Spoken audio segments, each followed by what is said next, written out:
friend, I'm Ren. I'm really excited you're here. I am an aspiring indie author working on her debut novel, which is an adult sci-fi fantasy about some aliens with different powers that are on a spaceship, and learning that all is not what it seems. If you're new here, I've been working on this project, which I originally called Project Space, for a couple of years now. I started working on this project. I started writing the first draft of this project in 2020. By August 2022, I had finished the third draft, and I've been editing this third draft since August. It is now April 2023. So that is a good amount of months. Everything is about to change because I need to start writing draft number 4. I was really hoping that draft 3 would be the last draft that I would have to write for Project Space, and it's definitely not. I don't even know if draft 4 is going to be the very last draft that I need.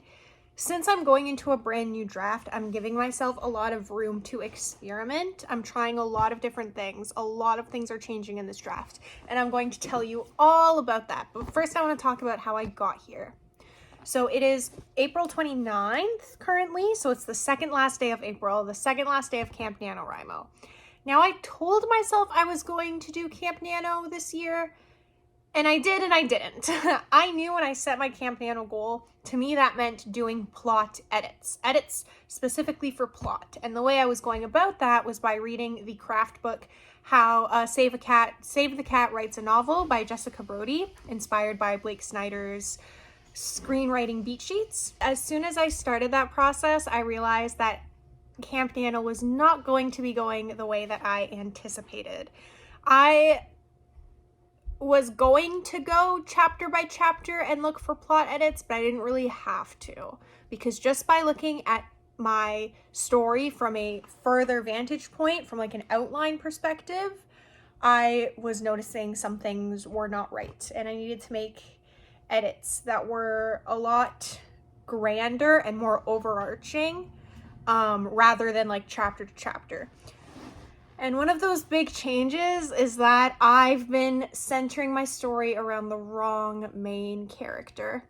I've kind of had this feeling in the back of my mind for a little while now. It wasn't a total shock, but I've realized that the main character that I originally had is still a very important character in the story, is still going to have her own POV characters, but she is not the main character. She is not the character of this particular story. I hope that I can explore her specific story more in depth later on in the series, but for this particular installment, it's a different character who is the main character, which is so funny. If you follow me on Instagram at WriteWithRen, you already know this, but this character started out as a unnamed side character who was going to be mentioned but never actually appear on the page. And then she turned into a side character with a name and a role and some dialogue. And then I was like, actually, I really would like to see this character's inside of their head and how they're experiencing all these changes. And then I kind of realized, actually, they're kind of the focal point of this story. I think I need to shift, which, you know, obviously means that a lot of my scenes have to shift. Even if the plot beats themselves weren't changing, which they are, I'm making a few changes here and there, but even if they weren't, I have to redo it so that I'm seeing it from this particular character's point of view. So I basically have to restart the whole thing. I still have like the same general idea. I'm not restarting like from scratch. Definitely not. My characters are well established. My like world is becoming more and more established, even though world building is something I struggle with.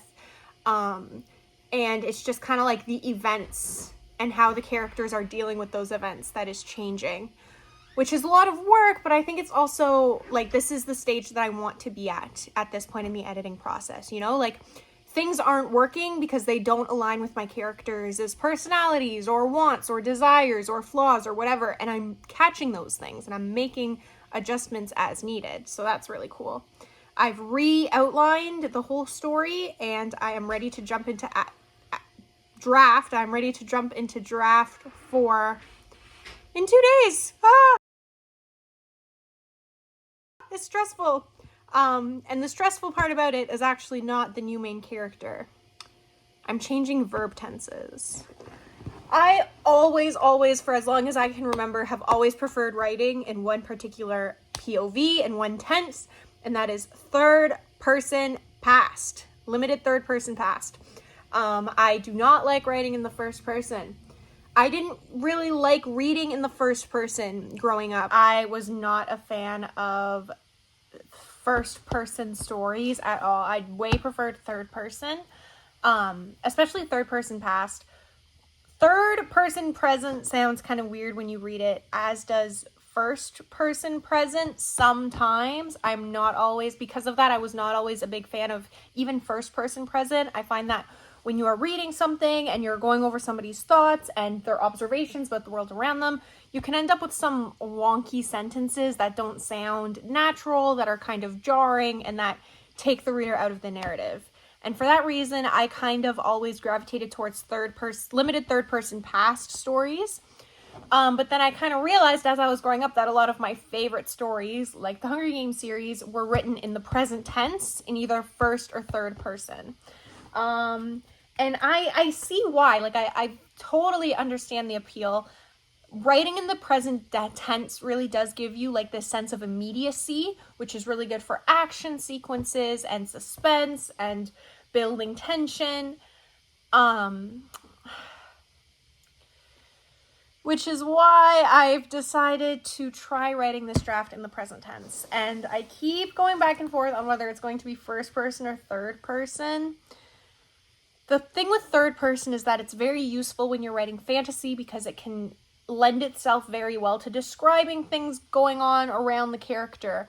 And while you can like stay in that character's head, it's easier to describe the things going on around them. It's easier to describe the character themselves because you're kind of looking at them from like a narrator perspective versus like the character looking at themselves. Pudding just jumped on my tripod.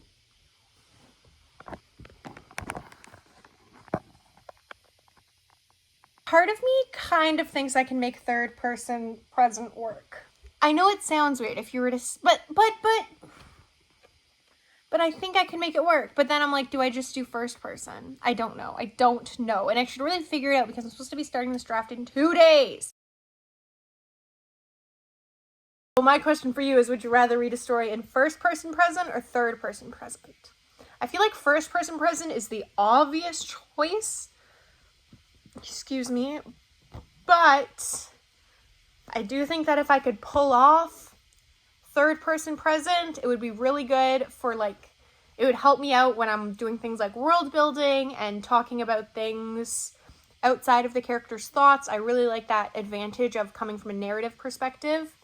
You can also like drop hints that are a little bit beyond what that character themselves knows, which is really cool for foreshadowing. But third person present is tricky and it could sound really funky.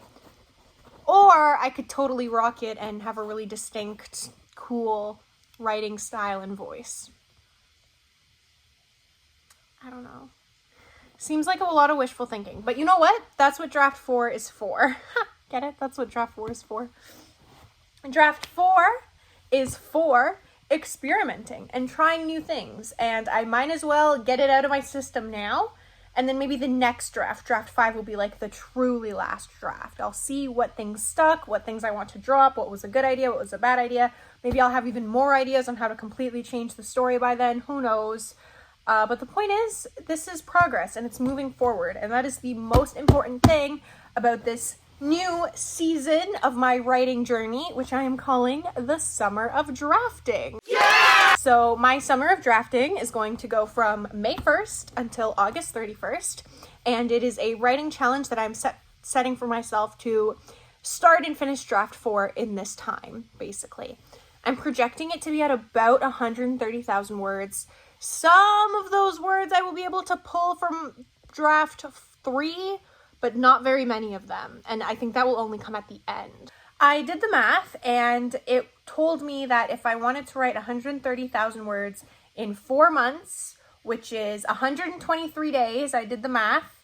There's 123 days before May 1st and October August 31st. So 130,000 words divided by 123 days comes out to 1,056 words per day. I set myself the goal of 1,230 words per day, which is a little bit above that threshold, gives me a little bit of wiggle room for things like days off, and hopefully makes this a realistic goal that I can stick to. It's not quite as high as NaNoWriMo, but it does go on for 4 times as long.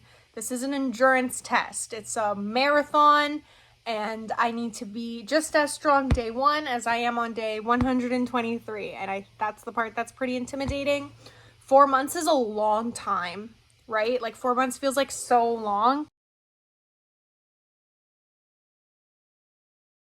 But then when I get kind of overwhelmed thinking about that and how long I'm going to have to be writing so much for every single day, I just think about how 4 months isn't that long in the grand scheme of things.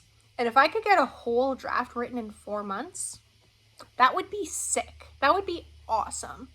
And I would be very, very proud of myself. And it's a long time, but it's a long enough time to write a draft, maybe, if the draft cooperates, which I guess we will see. All I need to do is not get too overwhelmed, write almost every day. I'm not going to challenge myself to write every single day of these 4 months because I don't think writing every single day is the best strategy for me. I try to write most days, but I do think days off can be very helpful. And just keep moving forward, stick to my storyboard, which I have on the floor in front of me here. I know where I'm doing. Writer, everybody. I know what I'm doing. I know where I'm going. I know what needs to happen. I know what needs to change. I know that it's still a draft. It's still an early draft. I added a new character, a new very important character to the story literally yesterday. So changes are still aplenty, and I'm sure there will still be many more words scrapped and many more words rewritten. But the point is, I'm making progress, and that's what Summer of Drafting is all about. I'm going to be updating my Summer of Drafting series every single day, hopefully, every day that I do it. And that is going to consist of me filming a little day in my life over on TikTok and Instagram and posting that hopefully every day. And then you guys can get a glimpse into my day-to-day writing life, how I stay consistent, what writing routines I follow, any strategies I might pick up along the way. And you'll get to stay updated on the state of Project Space, or as it is now known, Jar of Disillusions. To be a part of that journey, all you have to do is follow me on Instagram and TikTok at WriteWithRen. Within my Summer of Drafting is July, which is the next Camp NaNoWriMo. So if you want to participate in that with me, definitely give me a shout when July comes around. And yeah, I guess there's nothing else to say but wish me good luck with all of these words. I would love to hear about your upcoming writing projects in the comments below. Please remember to like and comment, subscribe. It really supports the channel and it supports me as an aspiring indie writer. I would love to hear all about your projects and connect with you either here on YouTube or on Instagram or TikTok. I'm WriteWithRen. Thank you so much for watching, and I can't wait to see what words we come up with this summer. Go us!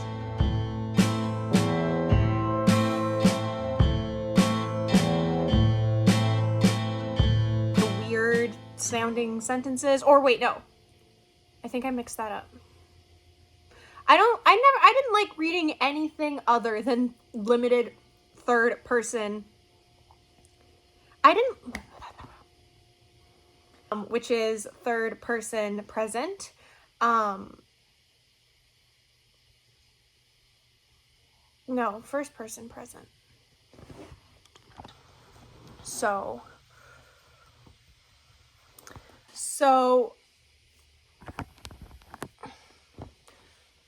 100 and so 100 and no so old than NaNoWriMo, which is 1,660, which so I guess my question for you, would you rather read a story in first person present or third? Thanks, Pudding. Thank Thank you so much. My question for you is, would you rather read so